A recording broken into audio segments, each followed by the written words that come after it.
for a new episode of You and the Law Podcast, the one and only law enforcement podcast that's tackling critical policing and social justice issues and provides insights into the daily realities of policing with your host, Chief Virgil Green.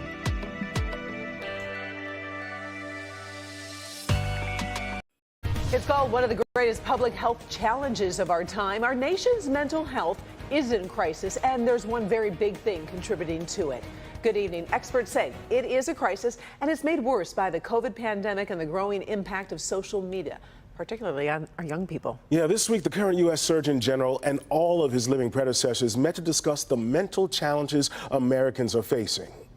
And I have to look at my 3 teenagers every day and know that I'm not handing them a better world than the world that was left to me. And a lot of that is because of our failure to really focus on mental health and to do the hard things that it's going to take to actually overcome this mental health crisis that we're in. 7 of the U.S. Surgeons General met at Dartmouth College, with one participating by video. The historic meeting highlighting the depth of the crisis. We have become professionals at putting on masks on and walking around society and making it seem like everything is going fine, like we don't need any help, that there's nothing to see here. We do that in person, we do that on our social media feeds, but what it betrays is the reality of what's happening is that a lot of people are walking around suffering. About 42% of high schoolers say they constantly feel sad or hopeless. That's up more than 50% from 1999. 41% of undergrads reported overall depression, and 14% reported suicidal ideation in the past year. We've lost trust in everything, and I think some of that's intentional. I think there's things at play that make us want to distrust each other and distrust anything, any institution, churches, politics, whatever it is. I mean, trusting your neighbors, but we have to figure out a way to go back and establish that trust. Even though the problems that we've described here and the drivers of those problems are really profound and entrenched and structural in nature, that doesn't mean that we as individuals can't make a difference in the mental health and well-being of people around us. Now, that group said it's critical to create better safety standards for social media, train more mental health providers, and cover more of the cost of mental health care. They also urged everyone to be kinder to each other and also to be supportive of the people in our lives. I want to welcome everybody to another episode of You and the Law Podcast. I'm the host of the show, Chief Virgil Green. As always, thank you for tuning in and joining us. As you know, this month of May is Mental Health Awareness Month. And just because it's May doesn't mean we just really need to focus on mental health in May, but it's something that we really need to talk about throughout the year, 365 days a year. And with that being said, I've got a guest that I need to bring on the podcast. She is definitely a professional in the field of mental health. And I want to introduce my guest, Dr. Mo. Thank you for tuning in, and thank you for coming on You and the Law Podcast. Thank you for having me. Yeah. So, Dr. Mo, you've got your title is very long, and I don't want to mess it up. So I will let you tell our listeners about you and what you're doing in the field of mental health. So actually, I'm CEO and Chief Clinical Neuropsychometrician of my consulting group that I have in Tyson's Corner, Virginia.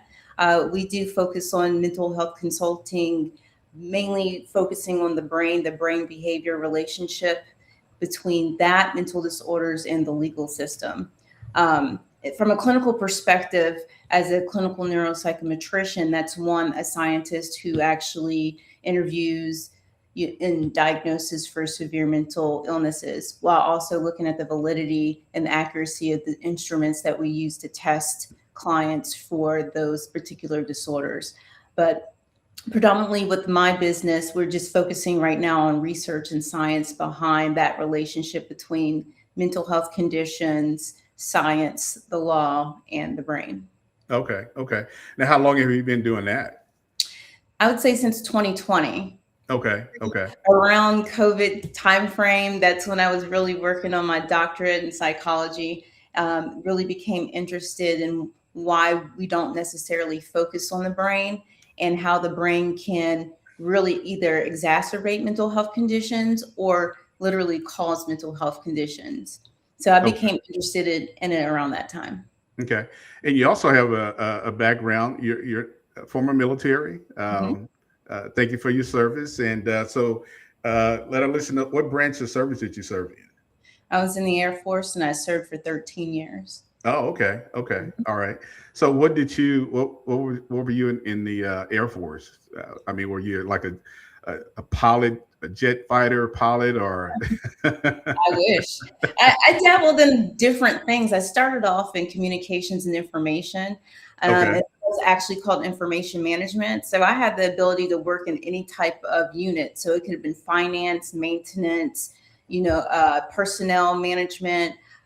I even worked in security offices with the weapons school in Las Vegas. So being able to have that job was definitely cool because I was able to travel all over the world and then get to experience the different careers in the Air Force.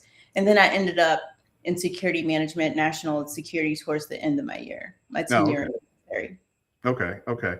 So what really motivated you to get into the mental health aspect of it, and for you to start your own uh, business or company to really focus on mental health? I would say it was when I was deployed to Afghanistan. It was a last minute, unexpected deployment for me. And so deploying by yourself is one thing because people usually deploy in units. Uh-huh. I deployed alone. So that's the one thing, the experience going to a combat zone. And when you enter, you already seeing people who have been there for a while, ready to go. Uh-huh. And even though I went alone, I did travel with people that we were on the same cycle, that we left around the same time. And watching them change as I seen them every day and then come back to our base different, I was curious about mental health because we all seen different things and experienced different things while we were there, but we also handled it differently when we came back. Some Yeah. people came back depressed, some were sick, some discharged due to medical and mental health conditions. And I'm like, hey, I'm really interested about, that because I don't think I would have been that interested had I not had that own experience for myself. Oh, So okay. when I came back to the States, I decided to pursue another degree in psychology.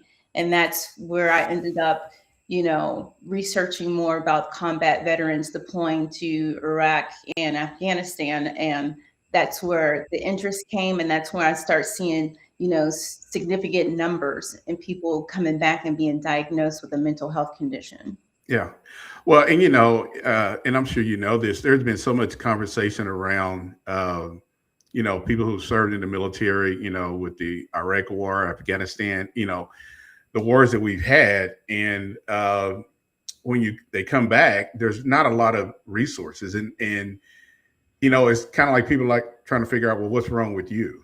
Mhm. And so we've talked about mental health a lot on the podcast, and there's not really to point fingers at anybody, but or just to ask you this question, being in the military, do you see that the military is doing enough to really help the men and women uh, with these, suffering from mental health? I will say from when I was into present, there's more resources, more access to programs than there was when I was in. Okay. To be honest, when I came back from my deployment, I did screeners. And I guess those screeners were trying to detect if I experienced something, was exposed to something, and did it affect me. Uh-huh. I remember doing that. It was like one time every year for like 3 years, and it kind of stopped. And to be Okay. honest, I don't even remember what the questions were, but I remember it said mental health screener. Okay. And when I thought about it, I was like, when I reintegrated back into work, my supervisor said that he noticed I was different. He Okay. said I was more, aggressive. I was more, he didn't say jaded, but he felt like from his lens looking at me that I felt like what I was doing overseas was more important than what I was doing back in the States. And I Oh, did okay. feel that way because I Okay. felt like every minute, second of my time, I was doing something to support that campaign. Okay. And then I come back and I'm just doing regular Just information regular stuff. stuff. And I'm like, this is not important. This is not, and I get what he meant by it, but he couldn't explain what he thought it was. And I bet in hindsight, he's like, she was probably going through something, she probably couldn't adjust, Yeah. some type of adjustment. And so even with me having my experience, you got to think about infantrymen, people who are there for 15, 18-month tours, the Yeah. ones that are fighting outside the wire. Yeah. How are they coming back? And are they getting the same regular screener that I'm getting? And is Yeah. that screener sufficient enough to say, hey, this person is okay to go back to work? Or no, this person is not okay. Let us get additional evaluations to determine what's going on. I don't feel like that was going on when I was in the military. But I feel like today it's better, but it's still, we need to come a long way just based on the research that I've done alone. I feel like there's still more that can be done. Yeah. Well, and especially when you have men and women who've been deployed, back to back. I mean, you're talking some people, 4 and 5 times being deployed, and you really haven't gotten over, the first, deployment, and then you're sent back for another one. And, and I guess, now, like you're saying, there's probably more resources that's being put into it.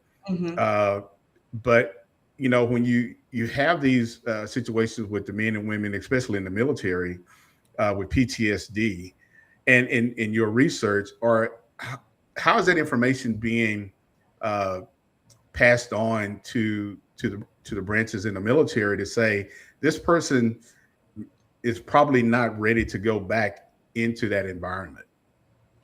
Well, the different branches have different programs in how they handle mental health processes. And I will definitely say that the Army is the largest branch that deals with the most mental health issues. And they do it differently than the Air Force. When I was doing my research, it was an 11-year time frame, 2005 to 2016. If everybody who deployed to Iraq and Afghanistan during that time frame was over 2.3 million. Oh, wow. In that time frame. Yeah. And 50% came back with a mental health issue. And most of those, I would say about 90 to 95% of them were Army. Okay. And they were either diagnosed with PTSD, major depression, or traumatic brain injury. Okay. And so I don't want to speak for the Army because I wasn't in the Army, but what I do know is when I was trained by one of my former clinical supervisors, he was on a team that built this assessment called the ANAM, which is the Automated Neuropsychological Assessment Metric. That was done by the Department of the Army, and they sold it to a civilian company. However, they used that as a screener for the soldiers to go and see if they're ready, combat ready to deploy, and would use that same screener when they came back to determine if they were fit for duty when they came back. And so ANAM, I was trained on it, and it's definitely a comprehensive tool. You can do like a large battery to check for, cognitive functioning, decline, processing speed, all those different things. However, when you're looking functionally at the brain, that's one thing. But then you got to look at all the other factors, like familial factors, like how's home life? How was home life when they were deployed? How is it when they come back? What is their previous mental health history? Do they have any health issues? Do they smoke? Do they drink? All these things are, factors that need to be combined. Was that screener sufficient enough to determine whether people were fit for duty to come back, or were they even fit to fight in the first place? Yeah. And so that's one of the major things that I know that they use, but I don't want to speak on them. But I know when we were in training, that's what we were talking about. And I'm like, if that's the only screener that's relied on to just determine fit for duty or fit to fight, that's definitely would be a disservice. I'm sure there's other factors too, but during training, that's one of the important things that we did talk about, because, having a comprehensive assessment, I feel like would be more conducive to people really being weaned out, being like, okay, this person cannot deploy. Or if they come back, oh no, we have to do additional testing and evaluation, even some medical evaluations as well. Yeah. Yeah. Well, and and this was before your time and my time, the Vietnam War. You had a lot of men that suffered a lot of traumatic incidents there, and they came back, and I just think that from that, I don't think America was really prepared to deal with the mental health of men back then. And, and not to just focus on one race, but I think, when you look at it, it definitely affected everybody who went. But I think, for the Black community, you saw a lot more Black men who really, there was a lot of doors that were closed on them trying to get some help with their mental health. And probably some of them probably didn't even really want to even talk about it. And the one thing that you just mentioned that I think that's not even done, even in law enforcement, we don't really do a good job of really making sure that these individuals are ready to serve in the military or in law enforcement. And what kind of mental health conditions do they already have that would really kind of expose some things that we need to know about? Can you kind of speak on that? You know what? Great topic, because I did talk to a few people when I was doing my clinical work. There were some that came to me and said that they tried to, join the military and they couldn't because of mental health conditions. I was actually shocked by that because, again, I went in 2002. I don't remember if they did a mental health assessment. I really don't. But the fact that some people were denied just for having anxiety and depression. That's what let me know, like, okay, for the Air Force, I knew for a fact it was about 5 of them that came to me and had told me, like, yeah, I tried to join and I couldn't because of this. And that's what let me know, okay, they are fine-tuning their processes for mental health conditions. And I mean, they're not just going to deny you if you have depression, anxiety. Like, I don't know one person in this world that's probably never experienced some form of depression or some form of anxiety. It's about how you are able to manage it, if it's long-term, the severity of it, if you're on medication for it, long-term history, family history, all those things are factors. Didn't really go into depth with those people to really find out, but I know there had to be some more like additional justifications to why they were denied. In terms of law enforcement, it's interesting because I went to a conference last year in Las Vegas. It was a law enforcement conference, and listening to a lot of, police officers retired and still in active duty. I'm talking about 25, 30 years of service. Still talk about the stigma. I felt like I was listening to service members because you all experience the same thing that we do, the stigma behind having something and don't want to say anything because job security, military clearances, like, I don't want to say anything because if I do, it'll affect my clearance. I can't be put on medication. It'll affect my clearance. I might have to change jobs or even get, separated from service. And to listen to those stories and to have law enforcement officers just bottle it up inside until they explode. It was so shocking to me because this is not to downgrade the military by any means, but when we're called in garrison, we are literally doing the jobs that we were trained to do until we're called to deploy. So unless we're deployed or training to deploy, we are in our bases doing our jobs. Law enforcement, you all are going out every day not knowing if you're coming back. Every single day that you leave, you don't know if you're coming home. So to have that type of mindset for 20, 30 some years and don't get the help that you need because of the stigma or the lack of resources or even not having the support from your leadership. That's really important. When you definitely eye-opening. Well, and that's the thing, you just mentioned about having the support from your leadership. There really has not been really any support from the leadership. You've got some agencies, they do a good job and some agencies don't.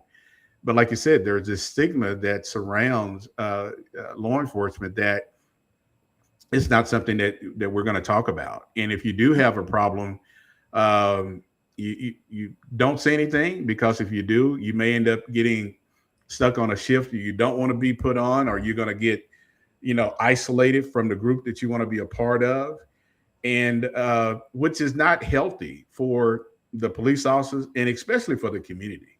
And I think the community has suffered more. The community and families has suffered more than anybody, because you get an officer who has seen a lot, but nobody is really kind of sitting down and saying, hey, how did you process that? How did you deal with that? And this is one thing, Dr. Mo, that a lot of people don't realize. We say this in the law enforcement is kind of a paramilitary style organization. You kind of have a lot of people that are served in the military come back, they get into law enforcement. And so, but officers are dealing with a lot of societal issues.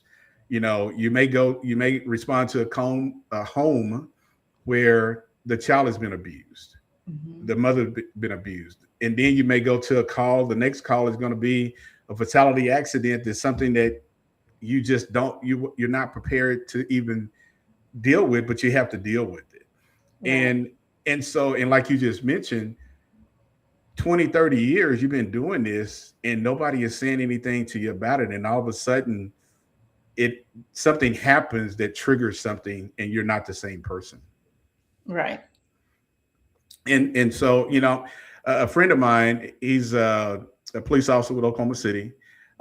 He's since retired. And I'll share this story with you and the listeners that, the Oklahoma City bombing happened. And so many police officers responded to that bombing, as well as first responders.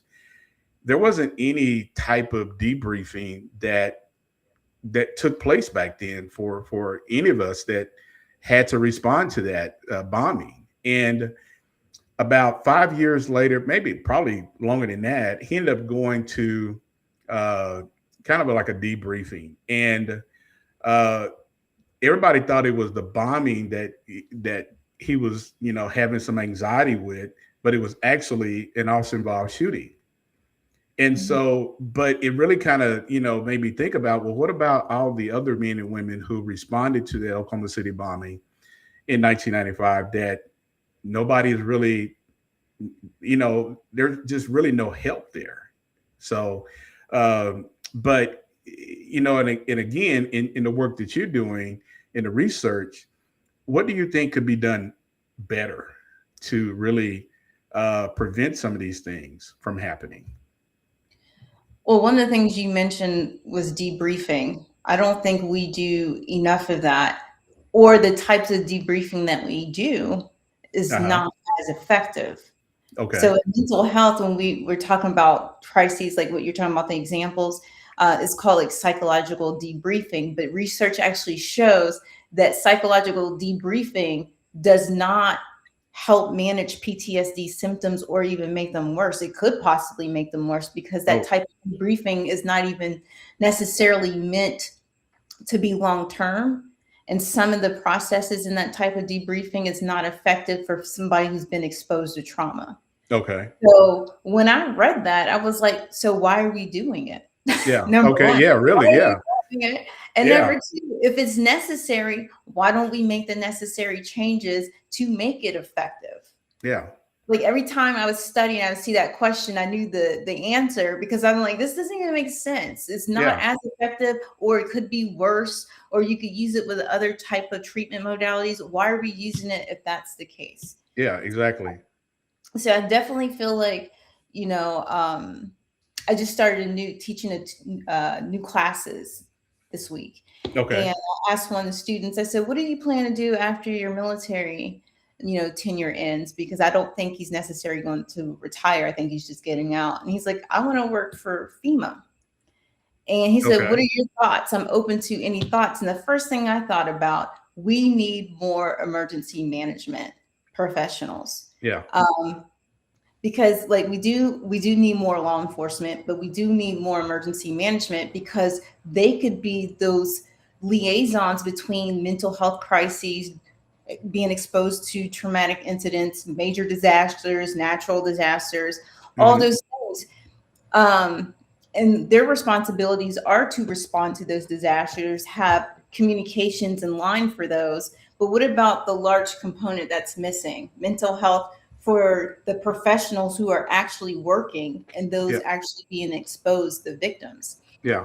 So I feel like in all aspects, we need to have a federal program that's built on improving the type of debriefings and even preparation processes too, for these type of disasters, because it's not just going to be violence and, like you said, car accidents. There's going to also be, and I don't want to say it, but we're still vulnerable to terroristic acts, bombings, major crises that I don't think that we're prepared for. We wasn't prepared for Katrina in 2005. Would we be prepared for another natural or major disaster today? I don't think so. No. Well, and it's, you bring up what happened with Katrina in 2005. I mean, that was something that everybody thought, oh, we're prepared for. But then all of a sudden you realize within it didn't take a long time to realize we're not prepared to deal with it. And it's just like when you mentioned the person saying he wanted to, maybe go work for FEMA. FEMA responds to a lot of natural disasters. And,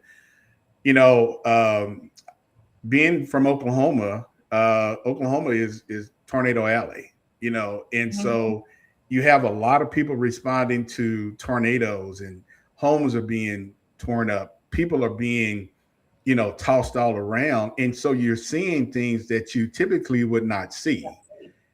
And how do you as an individual really process that, especially if you're going through something that you're not seeing anything about, but you have a job to do. And I think, that's something that is really missing, is the fact that people really need to probably just say, hey, listen, I'm experiencing some things that I just don't think I need to be in this space, because it's not good for me and it's not good for the people I'm trying to help. Yeah. What's your thoughts on that? No, Chief, you make a great point, because this was another thing that I was talking to a colleague about. We were talking about PTSD and being exposed to traumatic events. When we think about PTSD, we automatically think about law enforcement and military. Exactly. We don't think about regular civilians can be traumatized. Katrina was traumatizing. People lost homes, jobs, financial security. Some of them were injured. Some of them died. Yeah. We feel it. Okay, there was a natural disaster. However, people who still think about it or have symptoms of PTSD related to Katrina, you don't have to be physically exposed to be mentally affected by it. Exactly. So traumatic events are not just killings, murders, people dying from, diseases. It could be natural disasters. It could be, even if you say that you knew somebody was in a car accident, you didn't see it, you were not exposed to the trauma, but it traumatizes you because you knew the person and you were close to the person who was involved in that event. Yeah. So when we start to think of it that way, that's why I think we're going to do a better service in having better mental health services, not just trying to say PTSD affects this type of person or it's only in these high functioning, high dangerous careers. No, it could be anybody who's exposed to anything that's traumatic. And once we identify that, and once people realize what they're feeling, oh my gosh, I must be having symptoms of PTSD or depression, I think that's going to be the step in the right direction. Some people don't realize what they're experiencing. They just know they feel something. They don't feel, normal, or they don't feel like they should be, and they don't know how to identify that.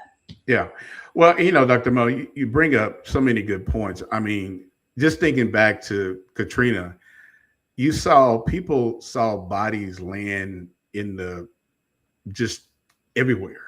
I mean, they couldn't escape it. And but also you had the kids that were exposed to that. And I think that's another piece of this conversation when we talk about, mental health awareness, is that how are the kids being affected because the adults can process a lot of things, but the kids, is different. And, and you're bringing back some memories of what happened in Katrina that we saw so many horrible images of people, on rooftops, and we saw people that bodies had floated up on cars and all, but you had kids seeing that. And now here we are. Did anybody ever think about how those kids would, how they would be impacted from that 10 years, 20 years from now? And that's a great question. I'm sure that wasn't even a thought process. No, it wasn't. No, it Well, wasn't. it's affected because my daughter was born in 2005, so she wasn't aware of Katrina. But can you imagine a kid 3, 4, or maybe even 5 years old 20 years ago? Now they're 25. Yeah. People don't realize what you're exposed to when you're a child, that affects you in your adulthood. I call it the sleeper effect, because it might not affect you then, maybe not even a few years from that accident or incident, but along the lines, it's going to affect you. And as long as you're not aware of it, or you are and you don't do anything about it, that's the problem. Yeah. And that's where I correlate COVID-19 to. Think about all the kids that were going to school during the pandemic. All of a sudden you're living a normal life, going to school Monday through Friday, and now you're stuck at home, sequestered at home, trying to learn, for the first time online. Yeah. That whole culture, not having a social life or friends, what about an only child that has no sisters or brothers and has no social exposure? And then for a year, 2, 3 years, this is the life that they're living. And then all of a sudden, everybody's going back to school. There was no process of how to, prepare these kids to go back and live a life that they had years ago. A lot of them didn't adjust. A lot of them developed anxiety, depression. A lot of them we found had ADHD. Yeah. You should have seen when I was doing clinical work, how prevalent mental health was in kids trying to Google and actually diagnose themselves based on what they were feeling, because that's what we live in, social media and internet. They just type up, I feel like this, and this. Oh, you may have anxiety based on what you provided. And now they're coming to me saying, I have anxiety. Well, let's back up. Yeah. What's going on, But I think about Katrina because that was like the biggest thing that I was ever exposed to in my military career. And then I think about COVID because I think about all the kids that are suffering today because of what happened 6 years ago. Exactly. Don't see people live totally differently, have different lives, and even act differently just because of that pandemic and what they were exposed to. Yeah. Well, and, it's something that we've also talked about on the podcast is the fact that, during the pandemic, like you said, everything was just pretty much isolated. And then all of a sudden, here you are being put back into an environment. Yeah. Like, here you go. Yeah. And how do you adjust to that? And some people adjusted to it and some people didn't. And, I'm not a doctor. I'm not like you, but I think, how has that played into violence among young men and women? Because go ahead. No, go ahead, finish your thought. Because I'm just thinking, you've got a lot of isolation, and now you got kids who are trying to figure out how to manage things. And here they are with a group of kids and they're telling them this and that. And next thing you know, they're out doing things that they normally wouldn't have been doing. And so, but nobody is really, the parents are not saying anything. And a lot of kids are coming from single family homes. Mm-hmm. People are struggling. And now everybody's wondering, well, why are these kids out here shooting at each other? Why are these girls out here fighting with each other? And again, it's just a product of the society that we're living in. But you got to look at the things that have happened that played some role in how kids are processing things and how they're trying to move forward. A great point.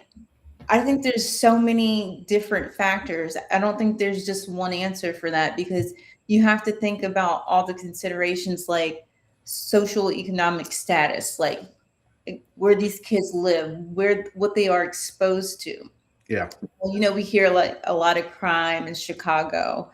Yeah. Think about how that was even worsened with COVID-13. It probably was a little bit safer since, they were sequestered on lockdown. But Yeah. you got to think about, like you said, some has single family, households where it's like just one parent, or maybe they had parents that were not there.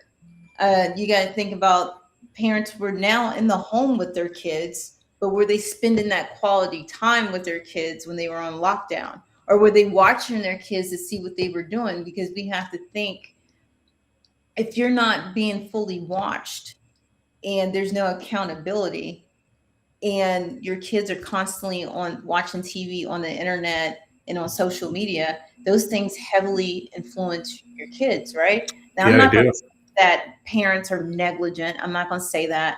Yeah. But there are kids that are latchkey kids, what we call them, and they Yeah. raise themselves. Yeah. So they're a product of whatever they're exposed to. So if they are spending all their time online for school and then online for social media, they can be heavily influenced by other people on social media or what they see. Yeah, That's exactly. why there's a lot of cyberbullying.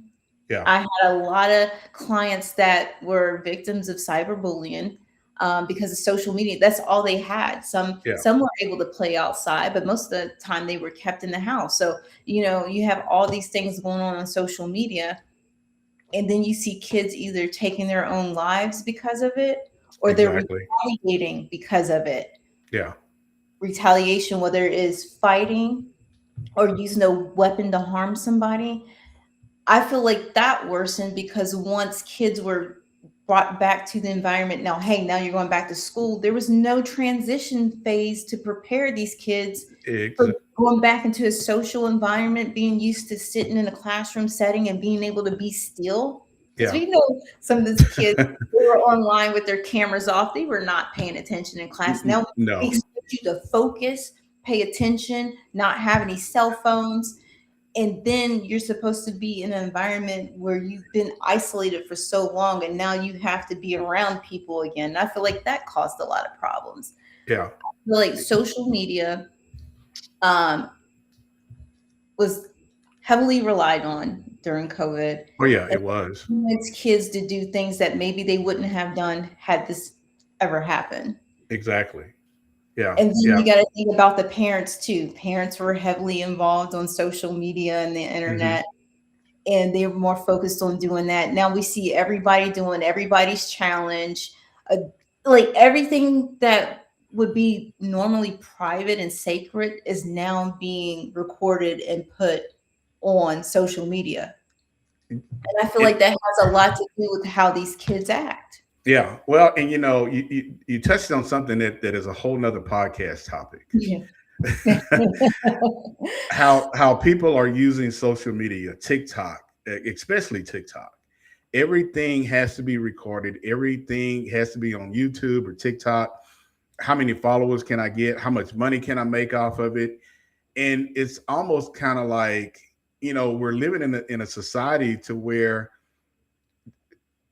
you don't really need to tell that much of your business. And, and I've seen, and I think and I'm going to ask you this question because I've seen a lot of women on TikTok who are talking about their experiences of domestic violence with their, and so do you think that that's helpful for them and also for others to share what they experience? Because I think it's opened up a door for people to really feel comfortable. But at the same time, you kind of have to think, how much of your personal life do you really want to put out there? Because once it's out there on social media, it's out there for a very long time. You cannot take it back. I feel that people who choose to put their stories online, I've had this conversation before. One, it takes guts because some people might be ashamed and they're letting the world know what's going on. But it's also, I see it as a safety issue too, because a person who's experienced domestic violence, if they're currently in that situation and they're sharing it with their followers in the world and something happens, do you know how fast people get help?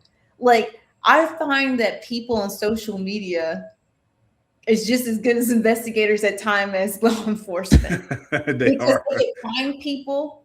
Yeah. I mean, they can get to people when Oh, things.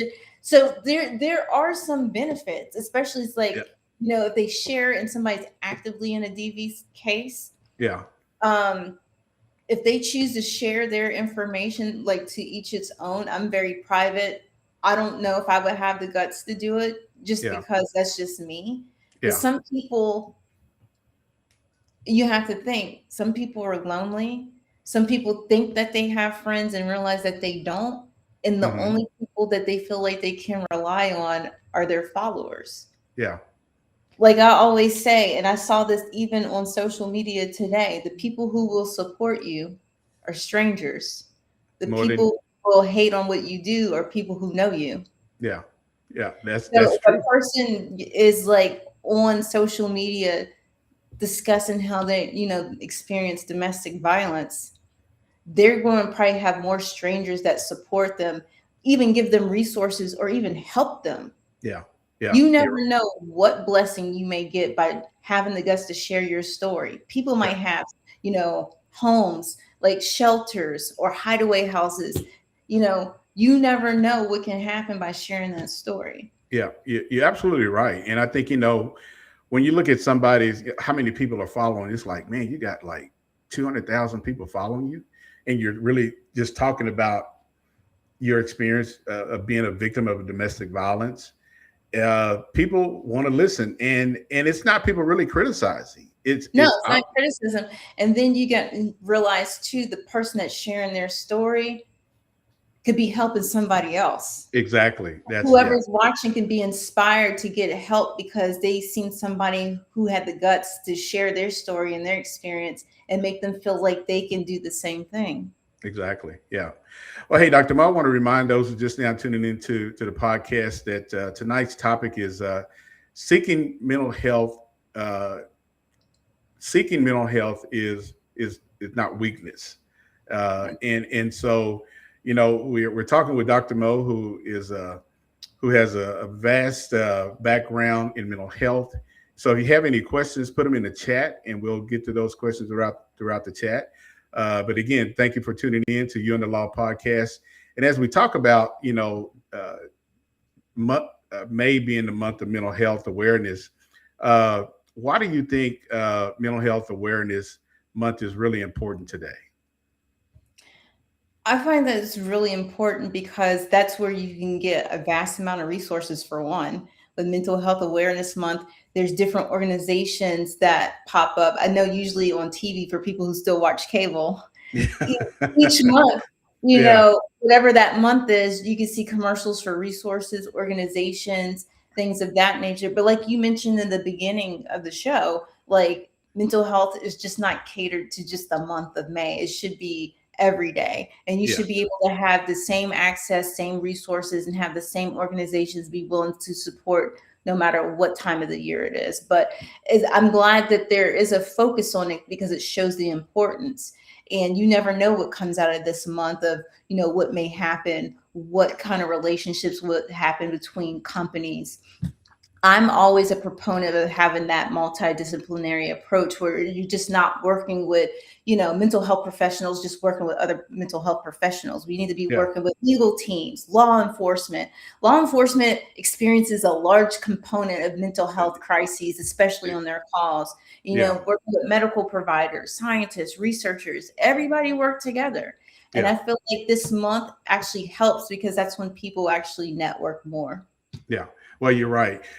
One of the things that I heard in the car a little while ago was there was a commercial about mental health, May being Mental Health Awareness Month. And Mhm. it was more, and it really kind of got me thinking after the commercial played, it was like contact this.com and you get 10% off of 15 or 10% off of whatever. And I'm Mhm. like, if somebody is suffering from, and even in this commercial, they talked about people are really having a hard time.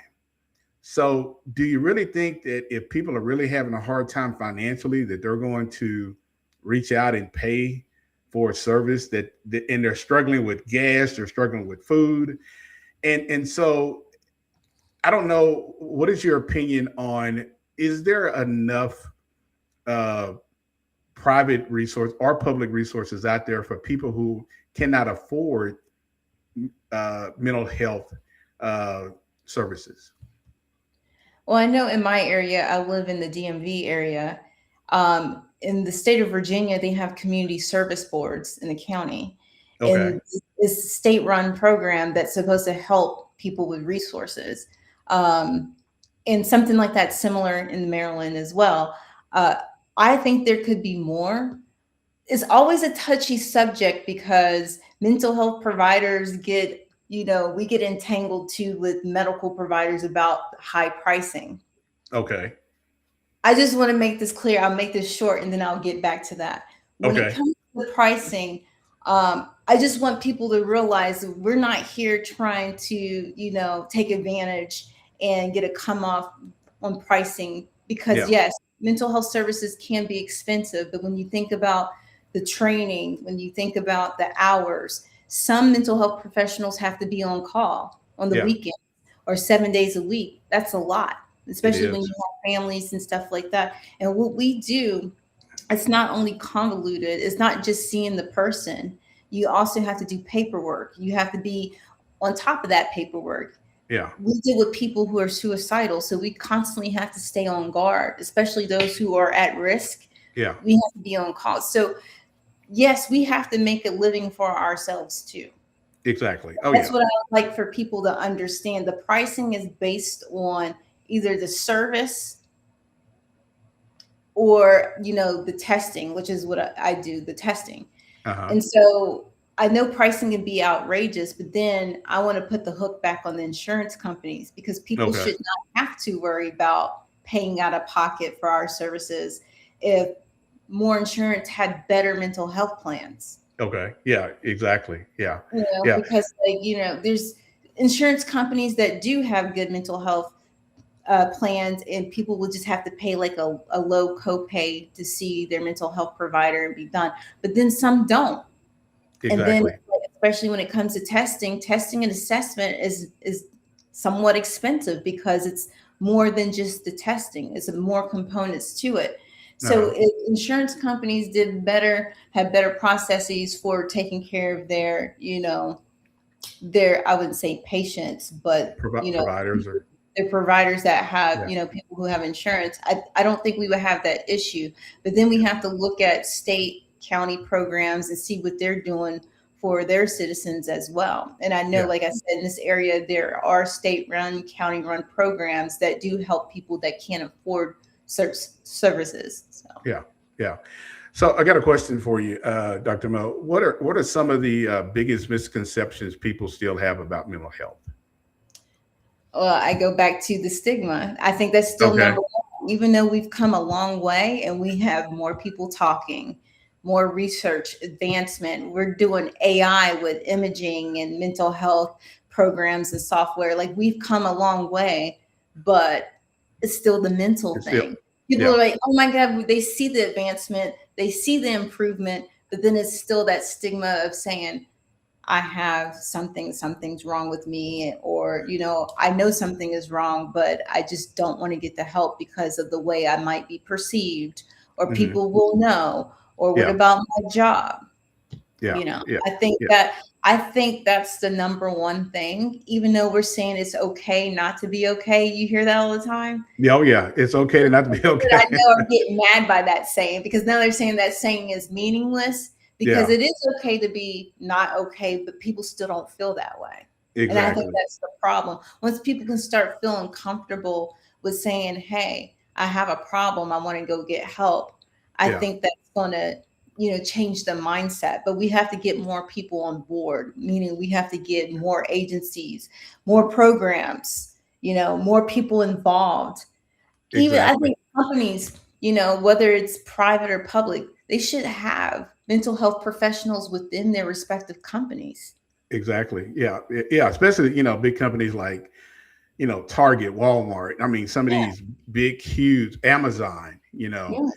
yeah. So I think it Dr. makes Mo, a difference. yeah. So you kind of really segue into this next little short video that I want to show. And it's about a veteran story of hope and healing. So I want to show this real quick, and then we'll talk about it on the other side. Okay.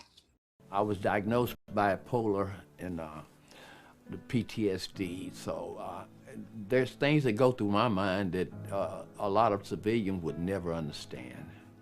I came to visit him the first time. We talked a lot. By the time that I left my first visit with him, he was up and walking around. I'm not going to run down the street, but I feel like I could because of Nurse Next Door.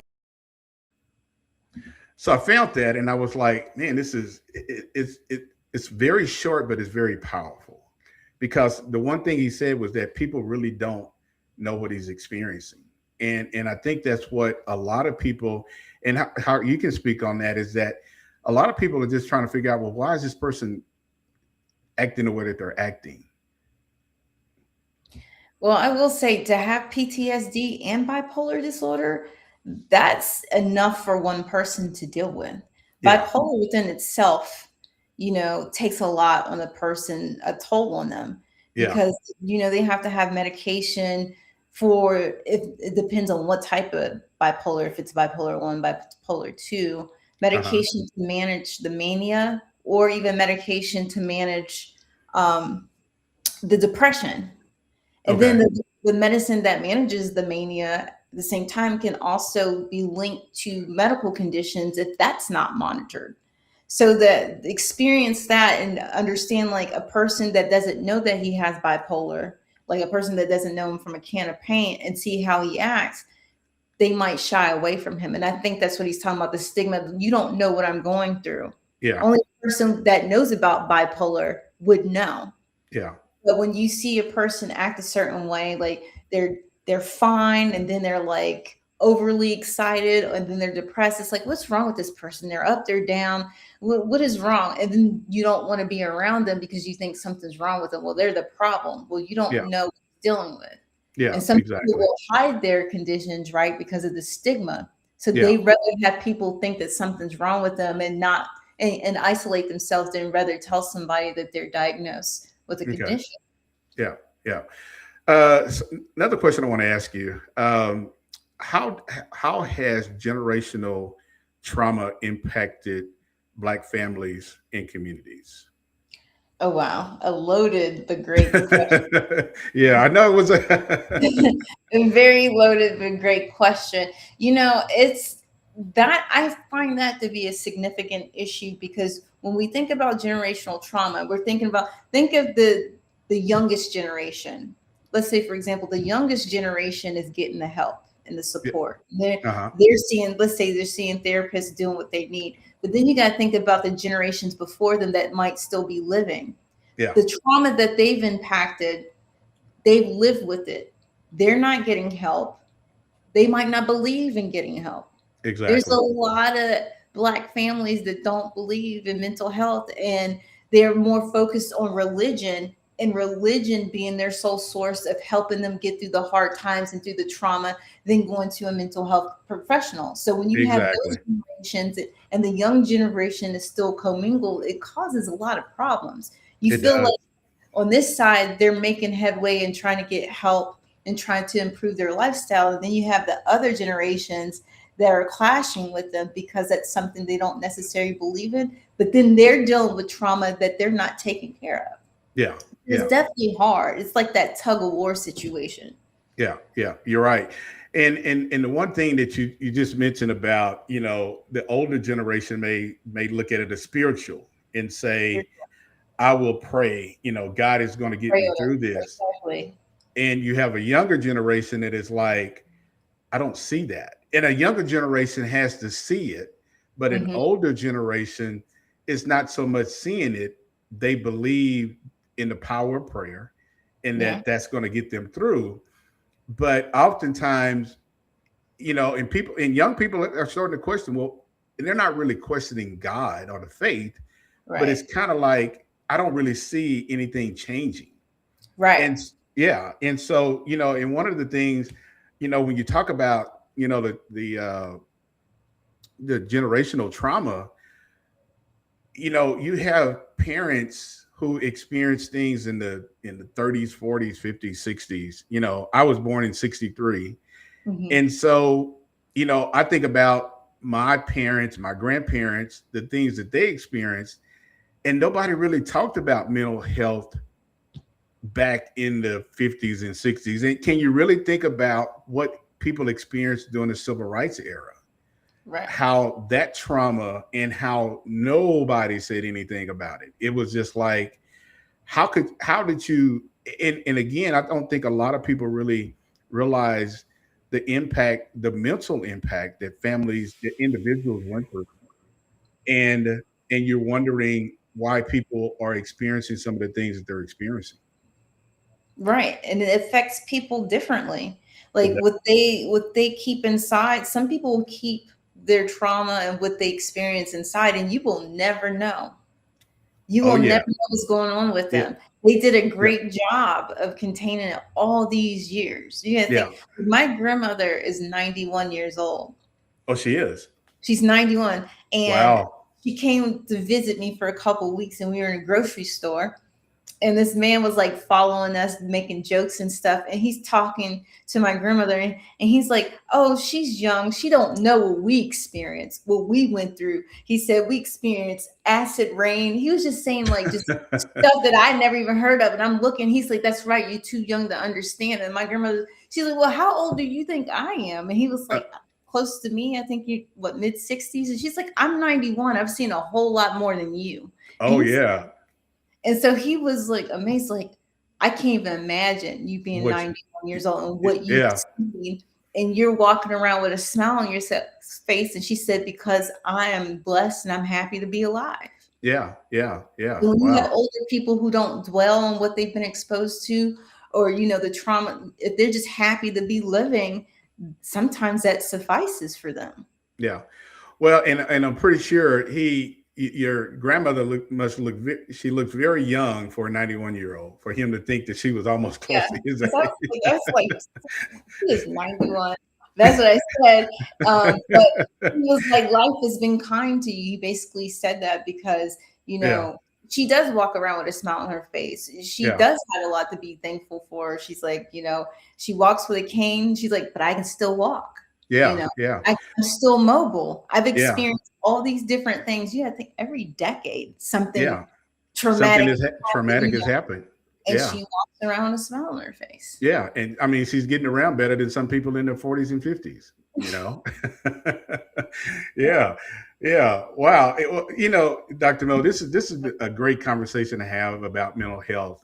And like I said, this isn't something that you can just have a once conversation about and just think, oh well, we talked about it and now it's really didn't help somebody. Because again, so many people are suffering from mental health. Uh, they're going through crises that some are ignoring. And to go back to the profession that I'm in law enforcement, and I think this is the one thing that I've said a lot, Dr. Mo. We cannot go into somebody's house and fix their problems when we have our own problems. We do not do a good job, and I don't think we're not even touching the surface of sending officers to get evaluated to make sure that they're mentally fit to do the job. If that may cost a lot of money, it costs a lot of money, but we wouldn't see some of the things that we've seen with George Floyd, with all of the trauma that has happened in law enforcement, because we don't put things in there to prevent these things from happening. And so when you mentioned that you went to a conference in Las Vegas and it was primarily law enforcement, what were some of the takeaways that you experienced hearing some of those conversations? The biggest thing I took away was one word: resilience among all those officers. Okay. Because some of the stories I heard was so horrendous, like you Yeah. couldn't help but just cry. Yeah. Because you hear everything that they're exposed to, just like the examples you were given. One day somebody might get shot and killed, somebody dies in a car accident, or a kid is abused. They're seeing this constantly. because these cops are working in major cities like Florida, Texas, California. And so that was the one thing that I took away, because the ones who were there were the ones who managed to get help. Yeah. And they all told their story of that single moment where they knew that they need to ask for help. Mm-hmm. And what inspired me about that was because, some would just continue to admit, I'm just going to do my job, or I'm going to retire and forget about it. But no, when they retired, they made a point to continue to improve their lives, to get therapy, to get help, to improve their relationships with their family members. And I commend them for that. But the one thing that I did realize is when they, talked about help and doing screeners, because some police departments do have chief psychologists that they're called police psychologists, and they do the fit for duty testing. Yeah. But my whole thing is, okay, so you test and assess them and they're fit for duty, but are they ready? That's exactly. That's the difference. Yeah. Yeah. I mean, he can be fit to go, but is he ready to go? Yeah. Yeah. And I think once they start differentiating the two and focusing on the ready part, that's going to be the game changer for law enforcement. Because they do the same thing with service members. Oh, they're fit to deploy, but are they ready? Ready. Yeah. Yeah. And I think that's the key. Yeah. Well, and the conference that you went to, a similar conference was held in Oklahoma City back in 21, and it was COPS. I don't know if you heard, there's a organization called COPS, and they brought in a group called Warriors Rest, and there's different organizations that deal with PTSD and also mental health. And so many men and women across the country came, and they had their own private sessions with people like you, clinicians and people in mental health. And just to hear some of the stories that some of these men and women were talking about, because it's not just like they're going to get over it the next day. Right. These are things that have followed them throughout their career. And I think, again, to having platforms like that is real helpful, and it's healthy. Because it gives people a lot of time to be put in a space where they can really express what they're really going through. Exactly. I agree with that 100%. Yeah. Well, Dr. Mo, I mean, I tell you, an hour goes by real fast when you're having a good conversation. And it has been a pleasure and an honor to have you on the podcast as we talk about, this is what the first or second week of May, Mental Health Awareness Month. And the one thing I hope that people will take away from the conversation that we had is that there is help out there, and you really need to seek that help. And so what advice and what information do you have to give to those who will listen to the podcast now and listen to it later, as if they're experiencing some things dealing with mental health? Always ask for help. I know it might be, more reasons why you wouldn't want to than actually asking for it. But I'm telling you, you would feel so much better. And you ask for help to the right people, because the right people are going to be the ones to actually support you. Yeah. And I think that's the problem today. When people reach out for help, it might not necessarily be that right person, and then they regret doing it. There's always resources. I mean, you can contact me. People contact me all the time from my website, and I will answer. If I can't help them, I will make sure that they have the right resources based on whatever state that they're in. And that's what I ask. Like, what do you need? I can't help you, but I can help you find the right person. What state are you in? And I can find the resources and send it to them. So even if you don't know which direction to go to or who do you want to reach out to, you can always reach out to me, and I'll be willing to help and lead you in the right direction, whether it's to find you a mental health provider, or, if you need testing, I can just reach out and call me. Okay. Or call me. Okay. Yeah. So yeah. So share your information with us. Your website, your social media. How can people reach out to you and find you? Well, I'm going to be slow because I know my name is long, but and I'm gonna tell you this. I did not want to pronounce it because I did not want to mess it up. I did not want to mess up your name, nor did I want to mess up the title that you have. So my last name is Hareshkenazi. The C is silent, but Okay. the name of my company is called the Hareshkenazi Group. So it's www.thehareshkenazigroup.com. So you can just take my name on the screen and put it in, spell it. And then my email address is info at thehareshkenazigroup.com. I check that email every day. Okay. So please feel free to send a message with any questions, concerns, or if you need assistance or a referral. Okay. So Dr. Mo, I've got to ask you the last name. What is the last name? So it's actually North African, Hebrew, and French. It means one that comes from the east. Okay. So I was born in Connecticut, so Northeast, and Jewish. So. Okay. All right then. All right. Well, I have to let everybody know, we connected on LinkedIn, and I have to tell you, LinkedIn is definitely a place to link people to. Very powerful. It links people together, and I just can't thank you enough for reaching out and sharing with me, because you were actually going through a some type of, was it a challenge or there was some kind of, so kind of talk about that before we end the podcast. So in January, I entered the Miss Health and Fitness contest that was endorsed by the Health and Fitness magazine. I don't know if anybody's heard of that, but yeah, the Health and Fitness magazine. And so it was a competition where if you won, you'd be Miss Health and Fitness and you would win $20,000 and then like a free trip to be on the cover of the magazine. Well, I wanted to do it because if I won the $20,000, I wanted to donate all the proceeds to the Wounded Warrior Project. Wounded Warriors, yeah. To support their mental health services. So it was a long 7 weeks, and I made number 2 in the semifinals, and that's where I ended. But it was fun, and I'm glad that we were able to raise money and proceeds. The proceeds also went to the Andrew McDonough Foundation, which helps childhood cancer. So it was for a good cause. It was a great experience, and I was glad to, help out in any way I could with that competition. So. Yeah.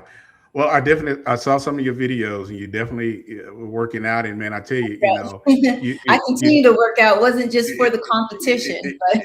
Yeah. Well, you definitely don't want to challenge Dr. Mo in an alley one night. So if you see Dr. Mo walking, keep on going. Don't try to flirt. Don't try to do anything like that, because this lady pumps some weight. So. And so the older we get, we have to stay in shape. So I have to be in the gym longer to keep the same momentum that I had in my 20s. Yeah, exactly. All right. Well, Dr. Mo, again, it's been an honor and a pleasure to have you on to talk to you about mental health awareness and the fact that this is something that we need to really continue to talk about, and not just in the month of May, but every day of the week. So, but again, everybody, I want to thank you for taking the time to tune in tonight. And if you miss any parts of this podcast, you can definitely go to our YouTube channel, You and the Law Podcast, and subscribe and download this episode and share it with somebody who you may think is kind of struggling with some mental health issues. And hopefully the information that we've talked about will help somebody. So again, Dr. Mo, appreciate it and thank you. And hold on and let me close out the podcast, and I'll be right back with you. But everybody have a good night. We'll see you again next Thursday right here on You and the Law Podcast. That's a wrap on this episode of You and the Law Podcast. We've got more eye-opening conversations and hard-hitting insights coming your way, so make sure you subscribe on YouTube, follow us on Spotify and Apple Podcast, and stay ready, because the next episode might just change the way you see law enforcement forever.